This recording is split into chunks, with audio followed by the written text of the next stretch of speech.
December 26, 1900. A supply ship approaches a remote lighthouse off the coast of Scotland. The lighthouse had been silent for days. No signals, no communication, nothing. When the crew finally made it ashore, they found something that would haunt them for the rest of their lives. The lighthouse was empty. The door was locked from the inside. The beds were made. A meal sat untouched on the table. The clock on the wall had stopped. But the three lighthouse keepers, James Ducat, Thomas Marshall, and Donald MacArthur, were gone. No bodies, no signs of struggle, no explanation. They had simply vanished. This is the mystery of the Flannan Isles Lighthouse, and this is Unsolved Archives. The Flannan Isles are a small, remote group of islands located 20 miles off the west coast of Scotland. They are brutal, unforgiving islands, battered by some of the most violent storms in the North Atlantic. Locals called them the Seven Hunters, and for centuries, sailors avoided them out of superstition and fear. In 1899, a lighthouse was constructed on the largest island, Island Moor, to guide ships safely through the treacherous waters. 3 men were assigned to keep the light burning at all times. James Ducat was the head keeper, a veteran with over 20 years of experience. Thomas Marshall was his first assistant, young but capable. Donald MacArthur was the relief keeper, filling in for a man who had fallen ill. These were experienced, professional men, men who had weathered countless storms, men who knew the sea. On December 7th, 1900, a passing ship noticed something alarming. The light was not rotating as it should. 14 days later, the supply vessel Hesperus arrived to investigate. What they found would become one of the greatest maritime mysteries in history. When the Hesperus crew arrived at Island Moor, no one came to meet them at the dock. That alone was unusual. Lighthouse keepers always greeted supply ships. They fired signal rockets. No response. A small party went ashore. The entrance gate to the lighthouse was closed but unlocked. Inside, everything appeared normal, except for one thing. The lighthouse was completely empty. In the kitchen, a meal had been partially prepared. A chair had been knocked over. One of the keeper's oilskin coats, the kind worn in severe weather, was still hanging on its hook. That detail is critical. It meant that whoever left in a hurry, and they left without proper protection against the freezing December cold. The lighthouse log offered the last known record of the men's state of mind. The entries were deeply disturbing. December 12th, Thomas Marshall wrote of severe winds, the like of which I have never seen before in 20 years. He described James Ducat as quiet and Donald MacArthur as crying.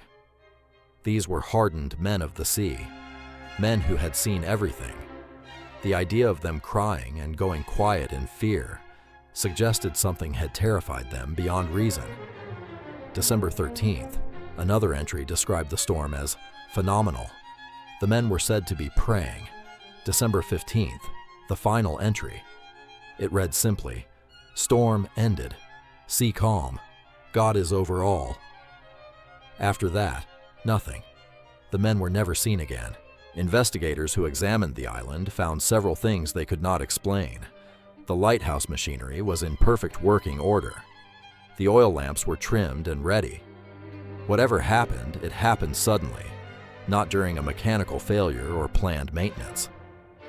On the west side of the island, investigators found evidence of severe damage to the cliffs. Iron railings had been twisted and bent. A massive stone, estimated to weigh over a ton, had been moved from its original position. This suggested an incredibly powerful wave or storm surge had struck the island. But here is what made investigators uneasy. At the time the lighthouse went dark, the nearest weather stations reported calm seas and mild conditions. The violent storm described in the log entries, the one that left the men in tears and on their knees in prayer, did not appear in any official meteorological record. Either the storm was so localized it went entirely undetected, or something else entirely drove those men to the edge of madness before they disappeared. Over the past century, investigators, historians, and researchers have proposed many explanations. Here are the most compelling Theory 1. A rogue wave. The most widely accepted explanation is that the three men were swept off the island by an enormous rogue wave. Rogue waves, walls of water that appear without warning, are documented phenomena in the North Atlantic. It's possible that two of the men went to inspect storm damage on the cliffs, and a wave took them. The third man, seeing what happened, ran out without his coat to help, and was also swept away. This would explain the overturned chair and the coat left behind. However, it does not explain the log entries describing days of terror before the disappearance. Theory 2. A mental break. Some researchers have suggested that prolonged isolation, combined with the psychological stress of violent storms, caused one or more of the keepers to suffer a mental breakdown. This could have led to a violent confrontation between the men, but no evidence of violence was ever found inside the lighthouse. Theory 3. Smugglers or pirates. In 1900, the waters around the Flannan Isles were known to be used by smugglers. Some theories suggest the keepers may have witnessed something they shouldn't have, and were silenced. But again, no evidence supports this. Theory 4. The supernatural. The Flannan Isles had long been considered cursed by local fishermen. Ancient Celtic legends spoke of supernatural forces that inhabited the islands.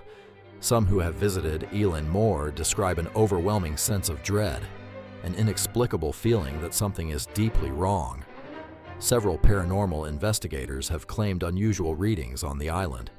Whether you believe in such things or not, the locals of the Scottish coast never doubted it. They always said, some places are not meant for the living. Theory 5. Something we still don't understand. The official inquiry concluded that the men were most likely swept away by the sea, but even the investigators acknowledged that the log entries, the fear, the crying, the praying, pointed to something that went far beyond a simple wave.